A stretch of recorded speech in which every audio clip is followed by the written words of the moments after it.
Welcome everyone to the Last Lap podcast, post Singapore Grand Prix, post 9 out of 10 race, post Carlos Sainz winning, post George Russell bottle job. Ladies and gentlemen, nah, I'm kidding. We love George around here, but a dramatic race, Jesus Christ, unbelievable one. And I'm lost for words. Once Red Bull are actually out of the equation, it's been a stunner of a Grand Prix. It's what people have been saying all season. I was like, what if we took away Red Bull racing? Yeah. What would it be like? More precisely, Max Verstappen. Actually, yeah. So Sergio Perez was taken out. Not doing anything. Yeah, which is mad, by the way. You need to get more annoyed actually. 'Cause you're Tommo today, so you've got to be furious. Oh, you're the Albon defender. Yeah. Audio listeners, I'm spinning around. Okay. All right, mate. How's it going? Let's do some waffle, yeah? Different. Valtteri Bottas, where was he? Different gravy. Different gravy, mate. Yeah, so I didn't even address that, by the way. Yeah, Tommo is not here for the pod. Wasn't here for the live show because he's at a family function. But that was a great impression. I think we didn't even miss it. I feel like you could also do a really good Tommo impression as well. What's your best Tommo impression? All right. Let me spin around. And this is coming for you too as well, by the way. Fuck. No, it's all right. No, just for the intro. Short and sweet, it'll just be me. All right, lads. Tommo here. Welcome, West Ham United. Shout out Mikel Antonio. They do that. You have to do that. Up the hammers. There we go, mate. Yeah. East London and that. Yeah, no. Back onto the F1. Yep, sorry about that. Sergio Perez, not so much. But yeah, Max Verstappen out of the picture. Did a really good job to recover, actually. But what a race we had up at the front. Unbelievable. Carlos Sainz, big brain driving. Unbelievable. Pole conversion, Leclerc. Yeah. Your teammates had a pole conversion in a Ferrari. Yeah, this is unheard of. Well, look, 3 constructors fighting for a win. That's all we want. Yeah, exactly. So minus Max Verstappen, the alien, we have a competitive F1. And Indeed. we have broken the curse. The McLaren TV curse. Yeah. Every time you've been on, something bad has happened to McLaren. Yeah. But evidently, not. I had people atting the McLaren fan account saying, do not go on last lap today. Do not. You have a curse. But we got a podium, P2. It is. Car upgrades looking good. Yeah, it's actually on pace with the cars around them. So, yeah, fantastic result. And we saw something very interesting in George Russell. Yes, we did. We did. We saw that bottle gene. No, I'm kidding. I actually love you, George. I love you, George. Isn't it? But It's just so Luke, beautiful. as well, you'll be happy. Honorary Ferrari fan for today. Yeah. Well, you know, I'm the reason Sainz did so well and won. Facts. So Exactly. he can thank me later. No, I mean it was unbelievable. I mean, I would say best race of the year, but it's easy to say that straight after it finishes. Yeah. But you know, the first race where Red Bull aren't there, we have a competition like that. 4 drivers. 4 laps to go within 4 seconds. Unbelievable.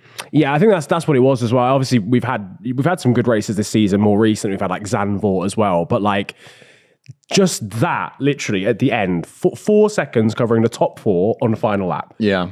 3 different teams, different drivers in different stages of their careers. It was just like that. It felt like that's what the potential of Formula One under the new regulations is. Yeah. Just if you just took Red Bull out of there for a second. But Then obviously also, props for like, Red Bull. it's kind of a double-edged sword, isn't it? Because also you have like Red Bull who are doing the best case scenario of how good a team can work within Formula One. Yeah. So it's kind of like, well, yeah, if you remove them, but there's also, it's kind of shining a light on like how good a team could actually be. They are good at everything, literally everything. Apart from getting a second driver, apparently, with Perez. I mean, like, so by the way, we are recording this directly after the race has just happened. So if there are any penalties that have come out since then, we don't currently know. At the moment, there's been a couple of reprimands potentially for VSC.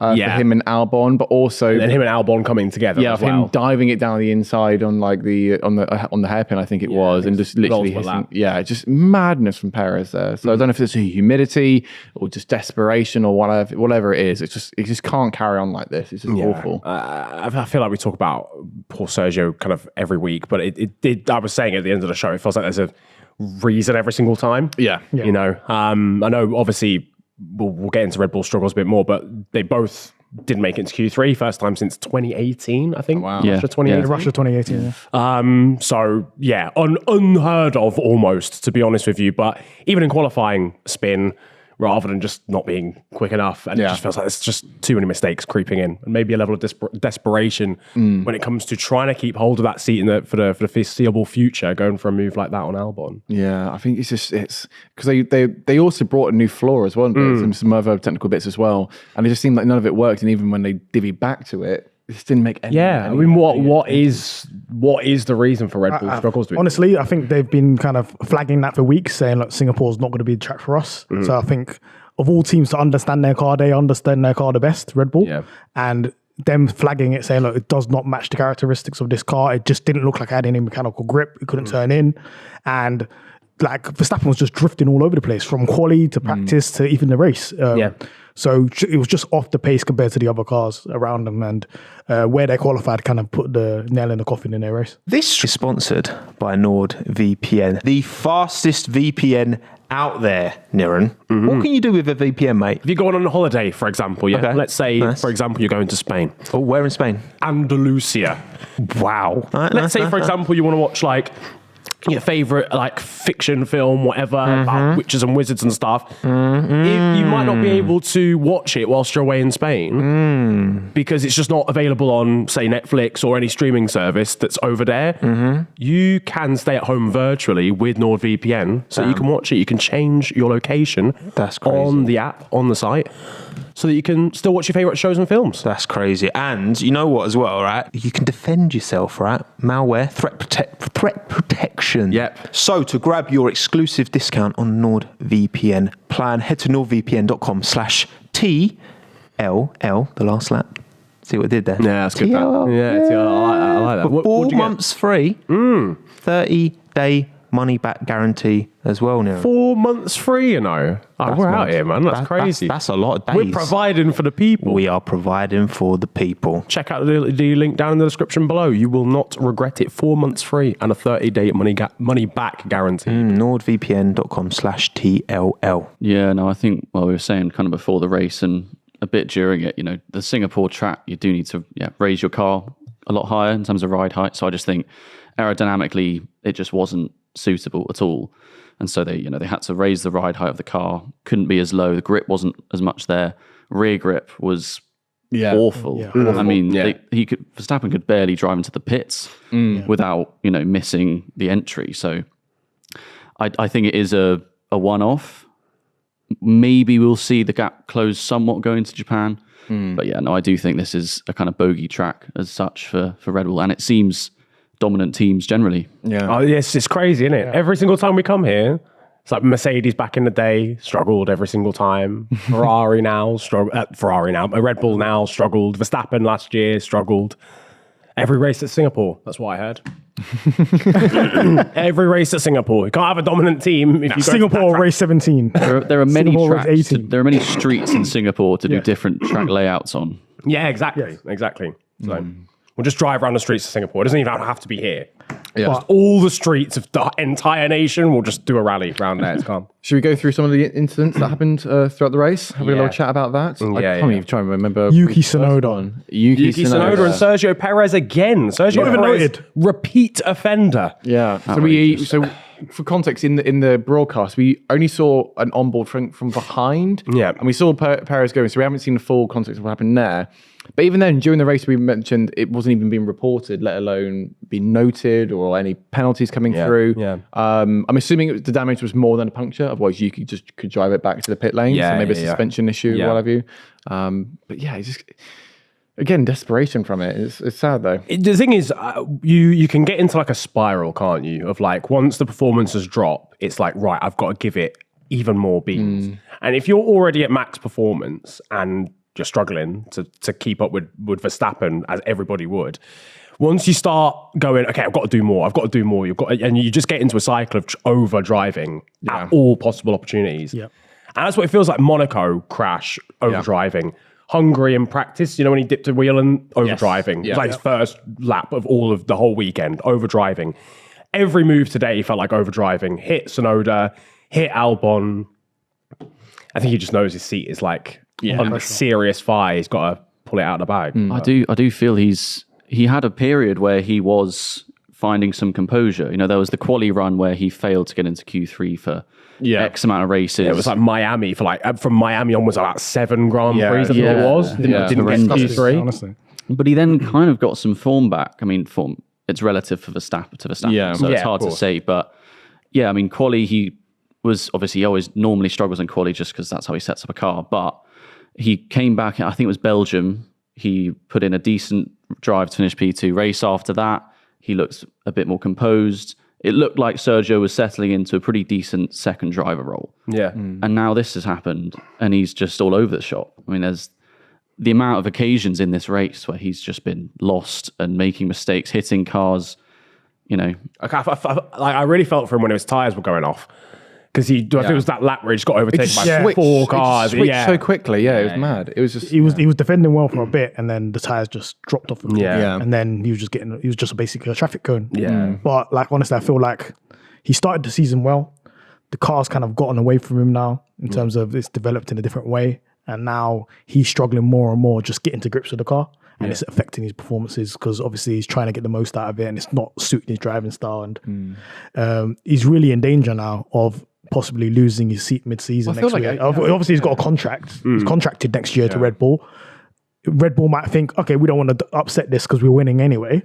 By such a canter in as well because Perez is P2 in the championship. But he has done better than, I think, the drivers before him, apart from Ricciardo. Yeah, it's also that balance as well of kind of like you don't want 2 number 1 drivers when you're winning comfortably, but you also don't want someone that's going to be such a liability that you're going to actually lose the Constructors' Championship. Yeah. Now, Red Bull are fine right now because they have such an advantage, but like, say Singapore is a more sort of like happens more regularly next season, or McLaren and Mercedes and Ferrari just get a bit closer. Sergio Perez is going 7 races in a row, not getting into the top 10 in qualifying. Yeah.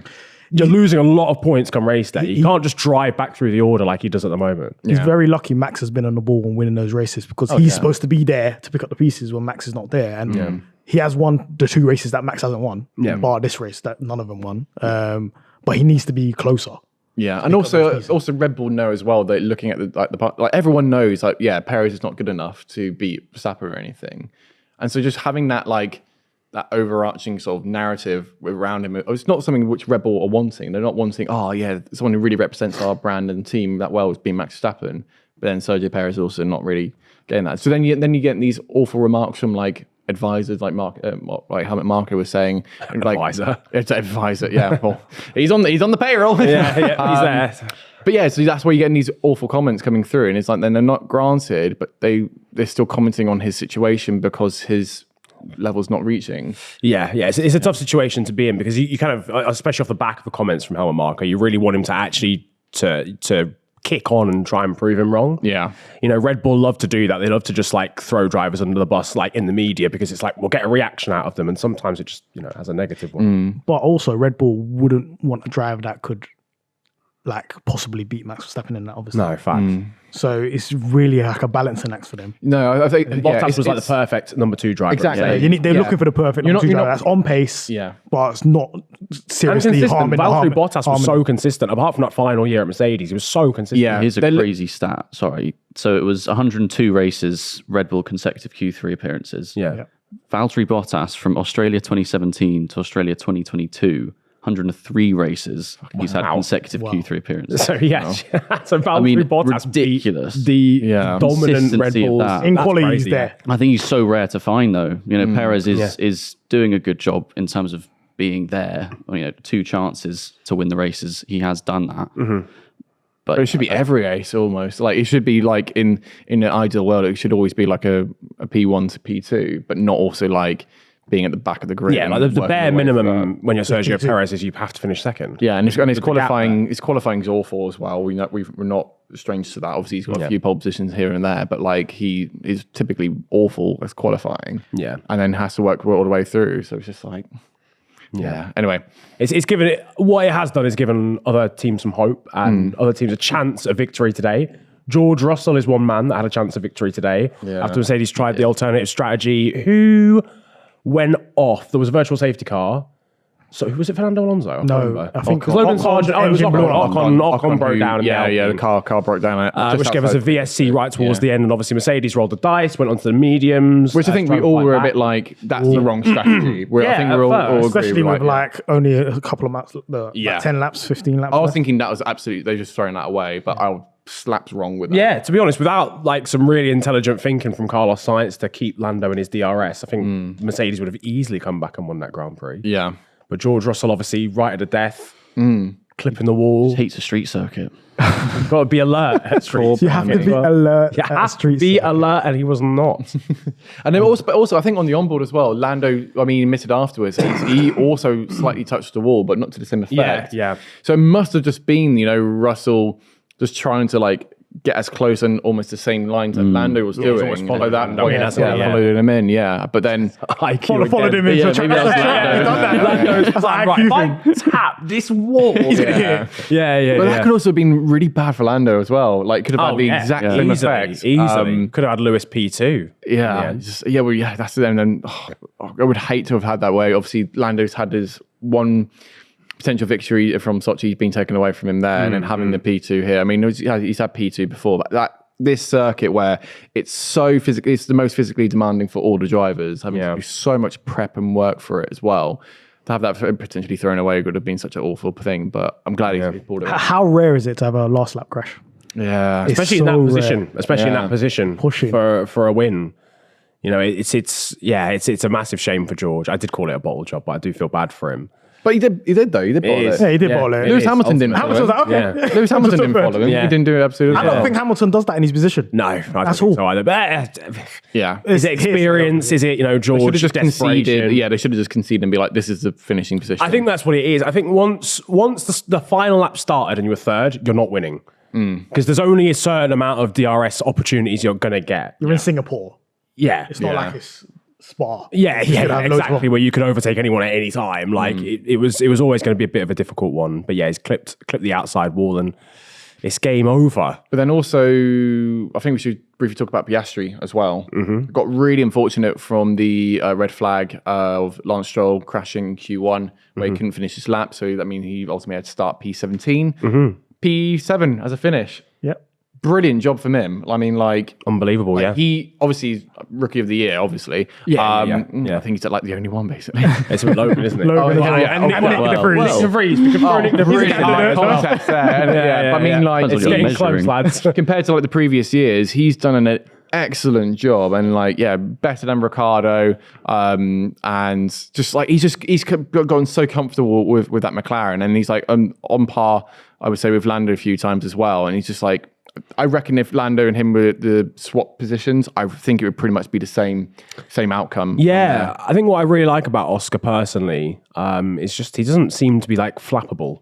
No. At all. Very He's mature. so Very laid mature. back. He's 99 composure. Literally, he's just Very relaxed. it's your first season in Formula One. He's never driven Singapore. He's just gone from 17th to 7th. Calmly, just drive through the order. Bless. Doesn't make crazy mistakes. Doesn't bin it. He's like, look, for me as a McLaren fan and him coming into the team, I'm like, this kid is unbelievable. Yeah. He's like, as a rookie, you forget that he's a rookie. Yeah. Sometimes the way he approaches races, the way he's just like, this ain't a problem. Bro. No, he takes his practice sessions quite chilled out. If I'm slow in practice one, I don't care. I'm learning the track. Yeah. And then he puts it in quali, does what he's doing. He's had bad luck as well. Yeah. In a lot of races. And Even Monza. Monza, Yeah, bad with luck. Lewis. He just got taken out. But it's not things that he's done wrong. And I feel bad because at the very start of the season, I naturally didn't like him purely on the case that he replaced my favorite driver. Yeah. Nothing that he's done wrong or anything like that. And so I'm so happy to see he's actually on par with Lando in a lot of cases. And on the few times where he could have got a podium, it just be missed out and not through his own thing. Because also it is his first season with a proper F1 team as well. So I'm so glad to see him doing really well, especially in this race here. Honestly, obviously with all the rumours with Lando possibly going to Red Bull and going to another team, I'm not particularly too worried now because I know I've got Oscar there. I feel like Oscar could be a lead driver if he needs to be. Oh, million. So to kind of unearth a gem like that And the Alpine must be kicking themselves. Yeah, there's a reason they were after him. It's lawsuits over this driver. Yeah. And how old is he? What, 21? He's 21, 1 year younger 22. than Lando. Max. You know, to cause that much controversy, we were like, this guy needs to perform. Yeah. He has to be amazing. And also to so much warrant pressure this as drama. well. Like so much pressure to have onto that is With that Alpine stuff hanging over him, So he had to live up to the hype, and he's They definitely basically put him in He's jail for surpassed it, 6 to be months as honest. well. He's unlucky not to get a podium in Silverstone as well. Got a safety car. Yeah. Like, he would have ticked a lot of boxes, and the car's in a good place right now. So that podium's still available. Yeah. For him. So it's looking really, really bright. And I think you have to remember, he's a rookie. He's only going to go up. Ceiling wise. Yeah. I think he's actually been like really not fortunate. I don't mean it like that, but it's in like it's played out nicely for him in terms of like when he first joined, he's a rookie, whatever, but the McLaren is, to all intents and purposes, shit. Yeah. It is a shit box, but everyone knows. So it's like, oh, bless, there's no pressure. Like, no one's we're not results. expecting anything from you because the car is horrendous, right? All the way up until like Baku, not really fighting for points that often, but it allows him to sort of like integrate a little bit into F1 like culture and also just like actually driving an F1 car. Yeah. And then at Silverstone, perfect time in the year, boom, suddenly it's a car that's actually fighting for podiums and he can show what he can there. do. He's actually learned, he's had that little honeymoon phase to get used to Formula One. Now he's, so it's been great for him. I remember the moment I was like in Jeddah qualifying when he got P8. I was like, and then I looked at the data and I was like, this car's the slowest car in the straights. How on earth did you get P8 in quality in your second race? So it's just all cornering. And obviously he's fantastic in cornering. And I remember watching it on board in Silverstone in that first stint. It looked like it was just any other day. Yeah. He's like, he's like a robot. It's like, Yeah. no kicks at oversteer. Yeah. No Like scale electric. He's just like, he knows his lines, he knows everything perfect. So a proper professional driver for somebody that young. Yeah, really impressed with him. Another candidate really for driver of the day. Obviously, we spoke about Carlos Sainz. He won driver of the day. He was one of our drivers. Yeah, definitely. Yeah. Definitely. I still can't get over that. Like IQ. It's crazy. Because on the radio is obviously like on purpose. Yep, don't worry. I'm keeping it below a second. It's all calm. Yeah. But yeah, So good from him. Yeah. I don't know if he's more doing it so that they're fighting behind, so what have you, or more if he wants to help out his old teammate. Yeah. All right, I'm going to keep you going a little bit. Yeah. No, beautiful stuff. Still helps him out. Yeah, exactly. We mentioned obviously Oscar, very impressive rookie, will be rookie of the season. One man that's technically a rookie is the man that's on the screen in the background right now, Liam Lawson. First points in Formula One. Oh my days. Third Grand Prix, 2 points. In the bag. This is like Future F1 champion. this is, to me I is don't see really why not. solidifying. Yeah, I mean, it solidifies to me that this is the team that should be at AlphaTauri next year. It should be Liam Lawson and Daniel Ricciardo. Like both drivers have come in and have been on par with him kind of from the get go. Yuki Obviously, Tsunoda, yes, you have to have a little bit of taxo with Ricciardo with the whole incident with his wrist or what have you for avoiding Oscar, who'd already crashed by that point. But Daniel's first race in Hungary, like, incidents galore, and if you just look at the lap times, you can see that like Ricciardo was just outpacing Yuki comfortably, and that was his first proper time back for it. And these are two theoretically, in quotations, rookie. Obviously for Liam it is, but not for Ricciardo. But having two people who don't know the car jump in straight into an F1 weekend and being on par with Yuki, if not better, surely that then is alarm bells for them to be like, right, okay, maybe Yuki he's been here at the team for 3 years, he's not utilizing this properly, and if we are wanting to get a bigger sponsor on for next year, whether it's going to be renamed to Hugo Boss or Adidas, which I think it's got been rumored this morning, whatever the team name's going to be, they want to have the big stars behind it, and I think Yuki doesn't really give that at the moment. And yeah, Yuki's fine because he's small, but but I've never got that hype, and it's just a bit like the reason it's like just look at the results. It's like if they've not progressing the team up further than where they should be, then it just boils down to AlphaTauri is there to put drivers in the Red Bull seat. That's the reason it exists. That's why they bought it. That's why they spent hundreds of millions on it. So to have a driver like Yuki, who by all means is a perfectly capable Grand Prix driver, but he is not going to be put in that Red Bull seat unless he has an amazing turn of form. Whereas Lawson, possibly there's much more potential, and then Ricciardo's already been there, so there's a chance he could find. I think that's I think that's what it more comes down to. Because I think we're being a bit harsh on Yuki. I think, especially I know I have vested interest. I do love him, but like certainly in terms of his comparison with Liam, like strategy in Zandvoort, catastrophic. Monza doesn't even reach the starting grid and actually did pretty well in qualifying. Obviously here, blocked in qualifying, then taken out in the race. So it's kind of hard to compare him with Liam. Liam has done an amazing job. Yeah. Absolutely amazing job, and probably would have scored points where Yuki didn't today because Liam was higher up in the order, did an unreal job to get into Q3. Yeah, qualified him. In his third qualifying session. That's insane. I do think Yuki is a decent F1 driver, but I think that's what it comes down to. Can you picture Yuki Tsunoda in a Red Bull? Well, this is the, I'm not really sure. Even as a second driver, He'd be I way don't worse think he than has that Perez. consistency more than anything. He's got enough speed, but I don't think he's got enough consistency to be in a car that could like win races and like really be a rear gunner to Max Verstappen. He's there more than because of anything. Honda as well. Yeah. Honda and Red Bull cutting tires soon. So it could be for him as well. If he sees that, oh, look, I'm not going to be in this Red Bull seat. I'm not going to be next to Max. I think for him, his best interest is to look for elsewhere as well. Yeah, I think For other seats. I agree. I do also think part of my Red Bull thinking head that next year it could literally just be still AlphaTauri, Yuki, Ricciardo, and then Lawson just gets the upgrade straight to Red Bull because that's a very Red Bull thing to do. It is. I really hope they don't. Yeah, I really hope they don't do that. Completely They've agree. destroyed too many talents. Exactly. Yeah, but I do could that. see them doing that, but I hope they they don't. don't do that. But also, if they were to do that, I'd be like, You wouldn't be go on surprised. Liam. Also, Take your I'm chance. shit scared Yeah. now. The safer option is to put Ricciardo in that seat, in that Red Bull. If you're going to change it, I'm going to be honest with you. I do at this point now. I think they're just going to. It keeps flip flopping every week, but I think they're going to just keep Sergio Perez in the seat because Yeah, it's the they easiest will. thing They to will. do. Safe. Yeah, That's I don't the think there's safe anyone that's like fully ready. Daniel might have shown that he was capable, but obviously the hand, he's missed 4 Grand Prix. He's really difficult to judge what it now, is, yeah. which is a shame. But I think the safer option, realistically, especially going into a year where it's going to be crucial with contracts being up in 2025, give it to Sergio Perez. You know, see if he can Mid-season get swap. some kind of confidence back, and maybe stick Liam Lawson and Daniel Ricciardo in the AlphaTauri, and whoever does the job replaces Sergio Perez the next season. Red Bull definitely want to be in that 2025 driver market conversation. So Yeah. they want to keep one seat free. Definitely. To see who Definitely. they Because can there's- actually poach. because there's in so that many one. good drivers.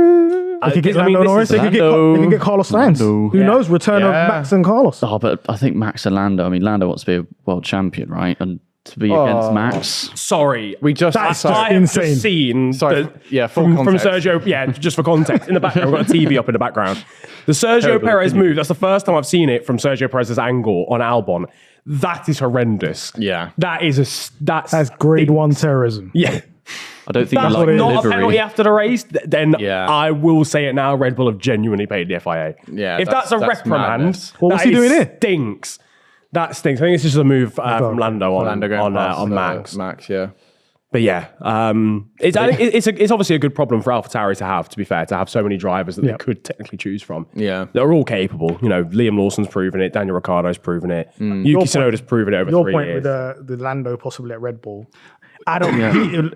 If he's going to do, he's not going to do second driver. He's not going to listen to Yeah, orders. that's too controversial. That's Yeah, but like, then you're also imagining that Max is still wanting to stick around for a little bit longer. Yes, obviously the reason he's just getting a bit bored of it. Obviously that's when the racing needs to get a bit more competitive, what have you. But if Max is, I know he's quite young still, but he's been in sport for so long now that Well, 2028 is always the year that people bookmark as like this could be the one where Max Verstappen retires. He's maybe talked the end about of the it. contract, isn't it? Yeah, it's the end of his contract, and he's kind of talked about it before, where he'd be like open to leaving a bit earlier. Yeah. I mean, I think Lando would be a controversial one because he'd probably be up to speed pretty quickly, and he wouldn't want to be just a second driver at Red Bull. He wouldn't want to have that sort of like Pierre Gasly, Alex Albon role. Yeah.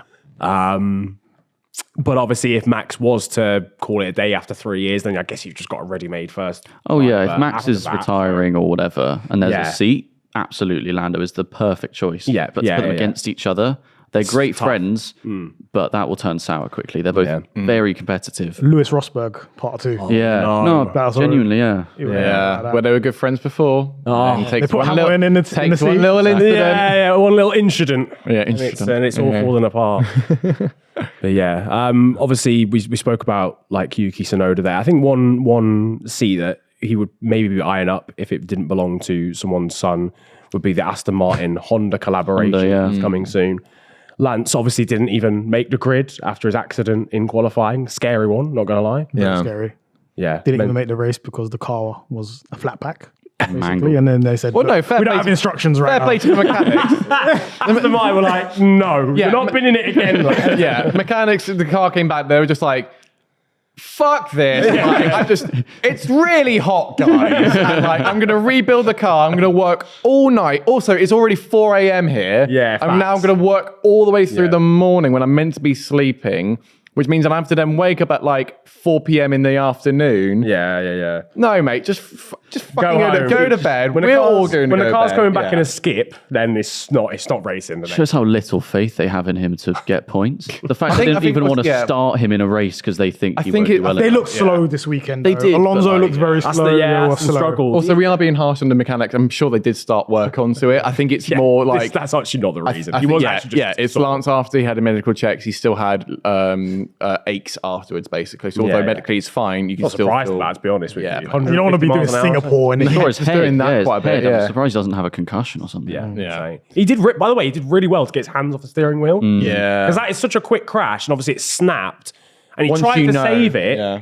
But even in the motion of between trying to save it and then hitting the wall was probably like half a second. But you got to, because You just got to go, wow. I think that's the thing where many people think, because when you're in a cockpit like this, you can't really just do that with your hands. So the weird thing you have to do is basically just do that kind of Yeah. thing and Yeah. then kind of do that. Because if you were to just kind of let go, you have to like move your hands on the headrest, what have you. Fingers are in a Surprised we don't yeah. see this more in drivers. I mean, Ricardo, obviously, that's what his injury was from. Yeah. And Yeah. it was a slow hit, and then the wheels spun. I'm surprised we don't see I think that happen more there often. are some hits you can do which you can kind of take. Basically, there are instances where I think Leclerc's one in Monza, where he went into it. He held on to the steering wheel because he kind of went more into the side rather than front on.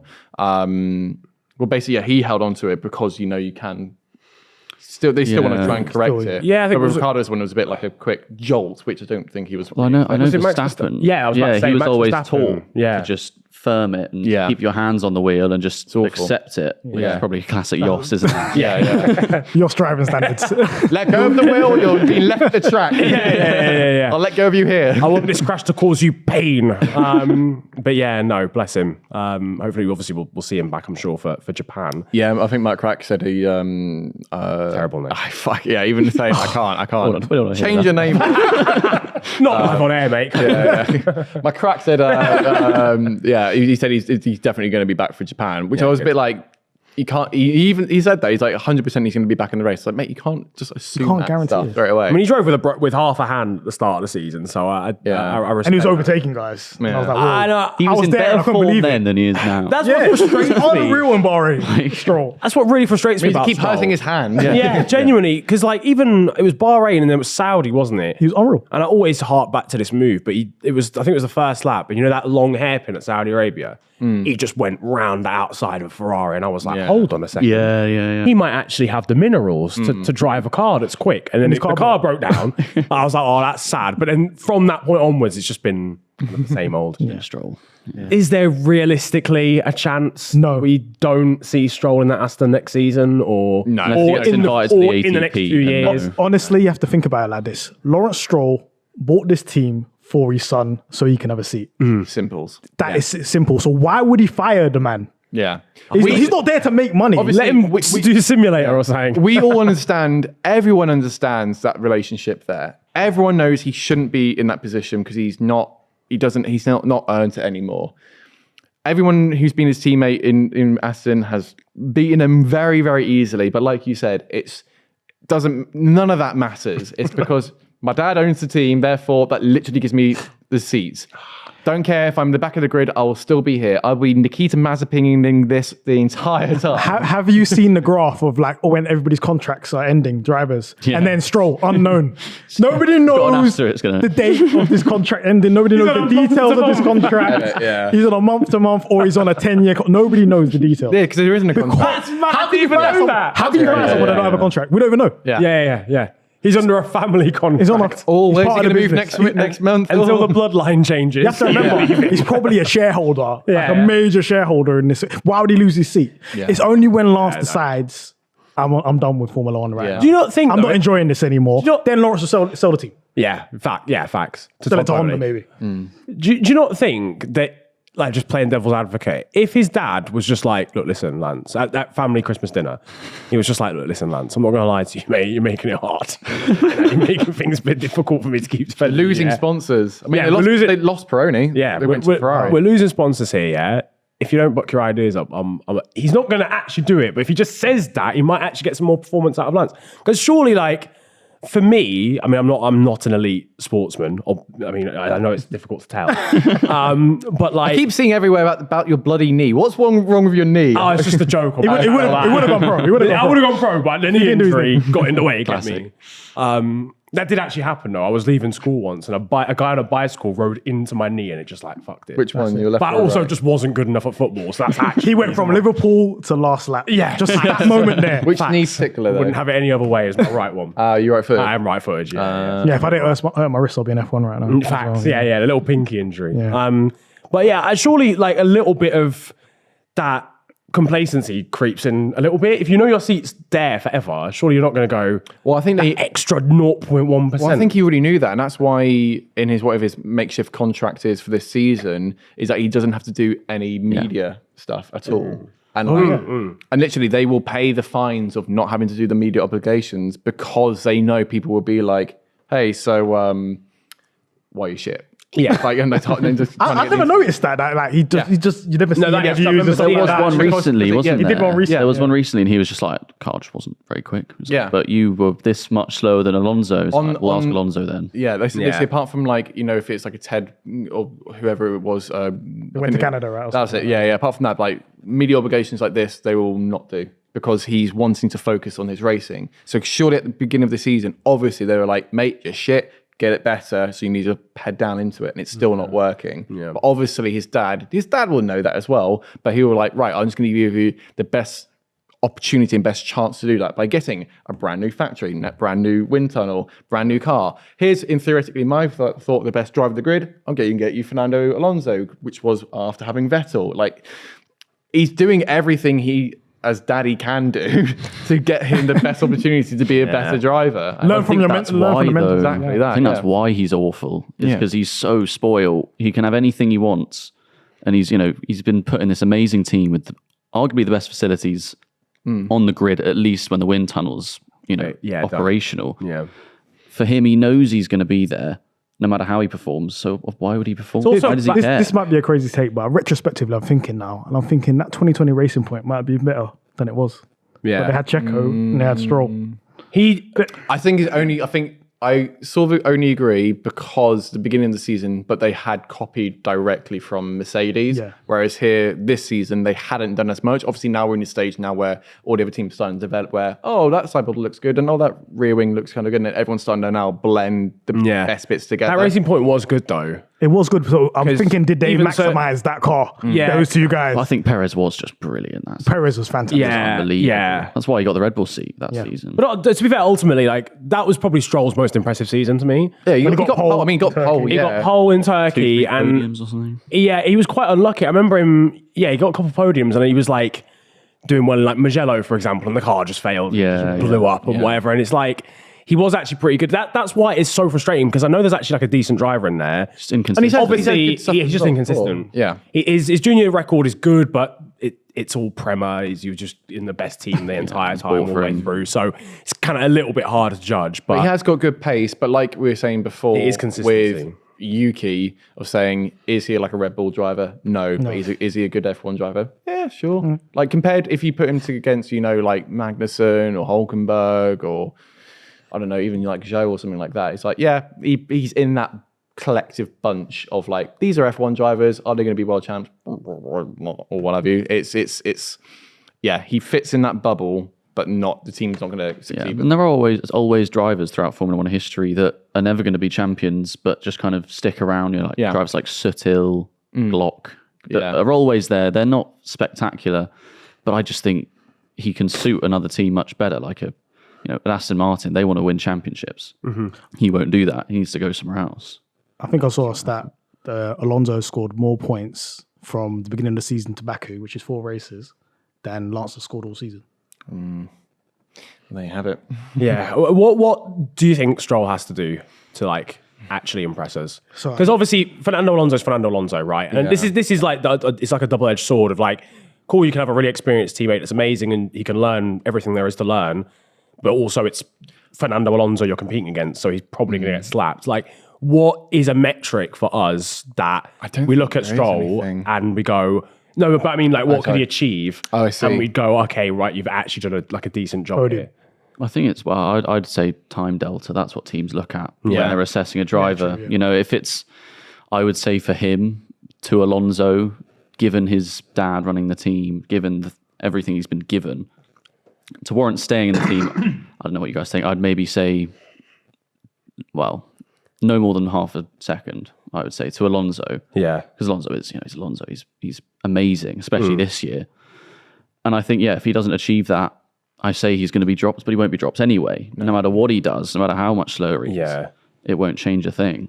I think, it's just like, it's like also with the qualifying and also the standing. Been struggling with that massively qualifying's recently. huge one. That's why I'm like, you need to get that 1 lap pace down to like properly figure out how you're going to do that. Because I'm looking at the Constructors' Championship now. I mean, we don't have it up on the screen, but like I saw the Drivers' Championship earlier, and Lando is now only about 15 or so points behind George Russell, which is mental to me. Yeah. Given the difference Probably closer between now. Right? no, it's really after this race. Yeah, it's something like that after this race. It might be like 12 or something.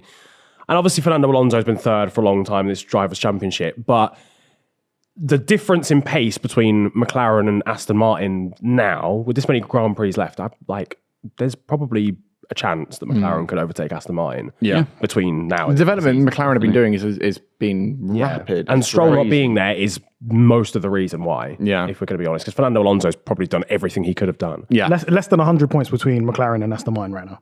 How many races left? 7. 7. And you got it's 2 against 1 Yeah, it is basically. Yeah. driving one. And Piastri's getting his upgrades next race. Yeah. Yeah, that's because he only had 3 or 4 in this one, whereas Lando had 9. Yeah, it's not impossible. It'll be tough. It will be tough. I didn't realize it was that much, but it's not impossible. And the reason for that is because Stroll's not been pulling it. I hope they do overtake. Yeah. Because I prefer McLaren, but just out of principle, Yeah. you can't have a team with one driver that scores you points. Yeah. You can if your car is ridiculously good. Yeah. You know, Just Red Bull. Schumacher Or 94, Red Bull race, for yeah. example. Red Bull racing right now. Red Bull now. But you can get away with that. Yeah. But if you're trying to build a team, get higher in the constructors to get the revenue, prize money to be able to reinvest, you need 2 drivers doing that. McLaren are hitting the nail on the head on Yeah, exactly. Whereas Aston is Now those cars are similarly paced. The Merc, Ferrari, Aston Martin, and McLaren. You're seeing the driver skill. Yeah. That's the difference. Yeah. And yeah. if you've just got a passenger, because how much times am I going to see Alonso in Q3 and Stroll's out in Roll Q1? out and keep on. Yeah. And it's also something you can't really teach. Like, there's also like, you can have people who've done go-karting and getting coaching for years, but ultimately it's kind of like, unless you can actually properly learn and adapt, it's so hard to change out of that. And I think with like Stroll, because he's been doing it now for so long, he knows how to drive an F1 car in his own way. Yeah. And it's so hard to like teach in quotations an old dog new tricks kind of thing. Like you can have him around the best facilities, best drivers, what have you, but ultimately if you've been doing something a certain way for so long, it's so hard to kind of retrain that. So I don't think we will see an improvement from Stroll ever again, really, to combat or even come close to Alonso. I realise that's quite harsh, but I mean, like, that's the reality. No, I mean, but in terms of in his comparison against Fernando Alonso, I hear it. You know, I think a driver gets to a certain point in their career, in terms of not in terms of age, but how long they've been in the sport, and there's only marginal gains they're going to make in terms of pace. Very marginal. Other than that, it's experience, racecraft, and whatever. I think it's adversity as well. Stroll's faced 0 adversity in his life. Everything has been handed to him on a platter. Maybe that's harsh, but It's such a funny way of saying it, but I hear it. Yeah, no, He's a billionaire child, right? yeah. So he's Definitely. faced nothing tough, nothing that he needs to, dig deep and get over and sort out. If he has a bad car, his dad will buy a different team. So I'm not surprised that he's just nowhere, because there's no way he doesn't know how to improve. Yeah, His it's just to mentality find is that nowhere. resolve almost. I mean, I'm sure there's been times during his junior career where he's had to dig deep a little bit, but like you're right. Yeah. It's only marginal because of the overall position that he's in, which is usually like the best car in a junior category, or just you're not going to lose your seat in an F1 car, so it's fine. You have to remember, look, you are a person that's not as motivated as the drivers around you, and you're dealing with people that have crazy skills. Yeah. Like, they're more talented than you, the drivers that are around you. So it's all about the Ferrari drivers, the Merc drivers, the McLaren drivers. You're going to get exposed in that area. Yeah. Yeah. You have to want it more. You have to want him. Putting Alonso in that seat might have been a disaster because it's exposed your son even more. Yeah. That's what I was saying. Like, it's But it's so also hard now. means we can see this new Alonso coming back, and it's been great to see. Yeah, So, that is brilliant. one thing. Yeah, I think love it. Fernando Absolutely Alonso love being it. back. I wanted being him out. quick. I wanted him out of the championship because I was like, mate, he's too old. Get some new blood in. Yeah. Slap me wrong. Like, fair play. I love it. Slapped it's him in great. Aston. It's be been, able it's to been a great. perform at that age, you know, So that level. unbelievable. So You know, good. Schumacher Magic went to Alonso. Mercedes did nothing. Yeah, facts. Also been his best team move decision in about 15 years. Alpine look horrible right now. Horrendous, yeah. Well, obviously, Aston can't survive in a Constructors' Championship with one car and one driver scoring all the points, but Red Bull can. Max Verstappen, I think, would have won the Constructors' Championship on his own this season, or can do. Yeah. We've seen a race here today where Red Bull weren't at the front and kind of driving off into the distance, and it was pretty good. Final question I want to pose to you all. Who wins the Constructors' Championship and Drivers' Championship if Red Bull didn't exist this season? Good question. And we're basing this, by the way, everyone who's watching and listening on audio-only platforms, without looking at the championship standing. So Yes, we're not just going to read the Constructors' obviously, drive. some people are going to be like, oh, actually, Ferrari have got over 150. They would have won this race this Yeah, season. yeah. We're not doing it statistically. We're just Yeah, doing because it literally then off it'll be just the same answer. Yeah. Because also change. We're imagining this straight away without any previous results or anything. Is this if like the brand new season? Yeah. If there was a From brand new now. season from this point onwards, Brand new season from this point onwards. Okay. I would say Verstappen and Perez in the just don't driver exist. market, They're not they in the don't driver exist. market. They're not- they've been deleted from the championship. Yeah, for the basically. database. Here we go. FIA said, actually, no, you did cheat. You're disqualified for a season. The whole team and 2 drivers. So that's how they are. Yeah, Okay. yeah, basically. I would say that I would probably say for the Constructors' Championship, Mercedes. It's really tough. It's so hard. Because I was going to say Ferrari, but I think there's been so many reliability and logistical issues.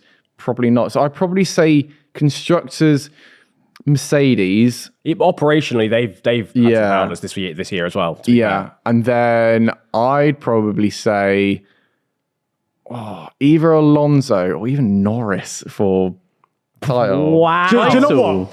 Wow. I was gonna. That's from this point onwards, though. by the way. Because That's from Alonso this did point great at onwards. the beginning. Yeah. And then now they've hugely dropped off. Probably, I would actually say probably Alonso, I would say. You would say Alonso, even with the think so. Aston as it is now. Well, no, like, you got to remember, though, like, he was consistently on podiums. Oh, yeah, no, facts. Like, facts. for Yeah. quite We're a long taking while. earlier into the season into it as well. Yeah. I'm saying, look, this is not biased. Oh, here we go. I'm not biased. Here we No, go. but honestly, Tell which team he Since- supports. He's wearing orange. McLaren, since they had the car, the new car in Austria, Yeah. they've outscored so many teams, week by week basis. Yeah. So, and thinking about that driver pairing and their ability to, score high points and get those. Lando Norris has scored how much points since Silverstone Yeah.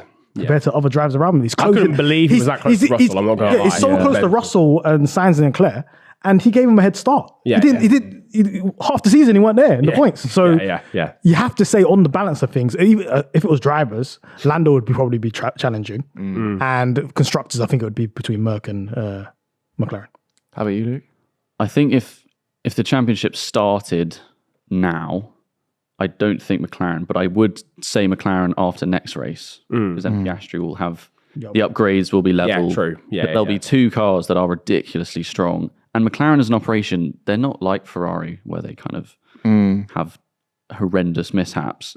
Yes, they may have an accident here or there, but those 3, I mean, you just can't really split them. The driver pairings in each team is unbelievable. I think this is what it is. Because I'm thinking of the Constructors' Championship. I'm like, who's yours?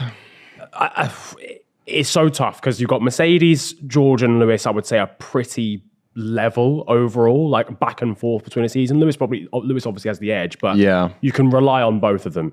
McLaren, the same. Obviously, Oscar, unlucky today in qualifying on a Saturday, but an excellent driver. And when they both have the same car, it's at Silverstone, they were right next to each other, glued together. I mean, even in this race, it's just with George and Lewis. Yeah. I mean, he rose through the order, and then Ferrari are probably the most even driver pairing on the entire grid. So it's really tough. Right, It's impossible. Do you know what? You have to think about operationally now. Yeah, it has to be operationally, and I think that's why I wouldn't choose Ferrari for the constructors. I think they would come extremely close. Yeah. I think it would go down to like a final race of the season. Yeah. But I think it would end up just about being Mercedes, even though they've had some mishaps this season as well. And for your title winner? Who's holding that trophy? Fucking You hell. quadrant bias. I know, quadrant bias is telling me one thing. Recency bias is telling me another because of Carlos. Because Carlos's form right now is really good. Incredible. He's accelerating now. really strong. He's actually accelerating away from Leclerc. I actually think it would... Oh, fucking hell, there's Lewis as well. Jesus Christ. I think it would be between Sainz and Lando. And Lewis on like the final day Lewis, of the season. if he has the car, Lewis pips it. it's Lewis. See, I was If confident. you Because he's been there and done that. Yeah. He's But done- then I think Mercedes are slightly further off Ferrari. They're just a tiny bit away overall package rather than just today. Carlos has shown now that if he's in a front running car, he knows what he's doing. Yeah, facts. Yeah. If all the cars are equal, Lewis Hamilton. But I think Mercedes are just a tiny bit off Ferrari and McLaren. I think Ferrari do have a good car though. Yeah. I think it's over a season. You know, winning a race or two is actually so easy. Well, not easy, but Yeah. you know, you've seen it done time and time again. But having the consistency in a whole year and the maturity to know when to choose your battles, fight this person. No, I'm here for the long run. Yeah. That's something that Verstappen's learned. Yeah. It took him And I think a Leclerc year or two struggled to learn with it. Yeah. when Leclerc he struggles was with that. up against Hamilton Max. obviously is Been there, done that. 7 times. But let us know yours down in the comments. Yeah, please do, honestly, because There is no correct answer. There's no wrong answer. Notice how nobody said Aston Martin. I said Alonso. You said Alonso. No recency bias here. Starting now. Have you noticed whenever they were doing build-ups or quality, they were saying, the Ferraris, the Mercs, and then they didn't ever say Aston Martin, they said Alonso. No, I wouldn't have that. No, but that's have that. spot on. I would. Yeah, I would, to be honest with you. But yeah, I think that's a wrap, ladies and gentlemen. Thank you very much, guys, for coming on. For having us. Thank you pleasure. so much. Sensational race and brilliant podcast, I've got to say. Don't forget to check us out on YouTube if you're watching our sub-beautiful faces. Beautiful for these three guys. And this one here as well. Yeah. If you're watching on YouTube, of course, like and subscribe. If you're listening on audio-only platforms, then give us a 5-star rating, por favor. Lads, tell them where the people can find you. You can find me at youtube.com/Matt Amos, or just link in the description. Answering the questions that people never realised they needed to ask, I feel like is your It's channel. literally that's it. Yeah. Yeah. Known It's as. always so interesting. Also, I've been told a few times the Tom Scott of motorsport. Nice. We love Which to I see it. like. It's nice. Cool. Find the plate platform, F1, Pit Stop Fracker, on YouTube and all other platforms. And McLaren Fan TV, if you need biased McLaren content. Stream every Tuesday. Check us out on YouTube. We all do, let's be real. Yeah, so YouTube, Instagram, TikTok, at The Racing Pilot, if you want to know a bit more behind the scenes about the sport, bit kind of financial details, driver salaries. It's always very hard to know the numbers, but... Can you tell us Strolls? Sorry? Can you tell us Strolls? What's Stroll's contract? It's his Well, father's technically, it's a love. whole Formula One team. So, Free courtesy car as well. Facts. It's not bad in Aston Martin as well. Thank you, everyone, for tuning in. We'll see you for the Japanese Grand Prix bright and early, next week. Adios. Bye-bye.